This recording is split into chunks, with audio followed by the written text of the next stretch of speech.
نرم اخلاق، ښه اخلاق، نرم زبان دا بهترینه چابي ده د کامیابی. ځکه د چین والا دی د هر یو ملک خپل مقوله وي.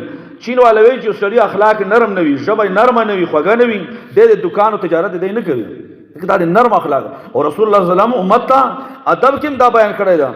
رسول الله صلی الله علیه وسلم فرمایي، ابن ماجه بخاری روایت ده، رحم الله رجلا، الله دې په هغه سړي باندې رحم وکړي، سمحا اذا باع، چې کله یو شی خرڅوي په نرمۍ سره خرڅوي. خیر د وروره مړه بس داسې وکړو لکه خیره گزاره به سره لګو، نرمي کوي. په یو سبا خلک داسې وي چې هغه په تاسو خرڅوي لکه خاص جګړه ته. بعض دکانداران چې هغه سره سودا کوي نو په ځان به یریږي چې اوس براته داسې سپکه خبره کوي چې اسې تیار معاملې او جړپ پدې جوړي. دا ګوره د اسلام اصول نه دي.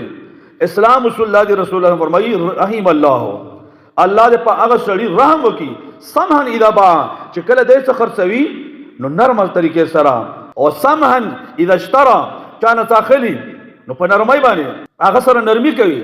ته شاید تاخلي خیر د ورور لګه گزاره سره وکړه، خیر د لګ خاطر وکړه، دا هغه سره نرمه. دا څه نه چې دویمه خبره بیا جګړه زمړه دا په دومره ظلم څوک یو دا کې نه. الله نبی هم مونږ ته اخستون کی ته آداب خو دلی دیبم هغه الفاظ نه استعمالوي چې هغه ګټیا او لاندې او پریوتی الفاظ وي. نه، نبی هم فرمایي سمحا اذا اشترى، چې کله څه د چانه اخلي نو بیا نرم زبان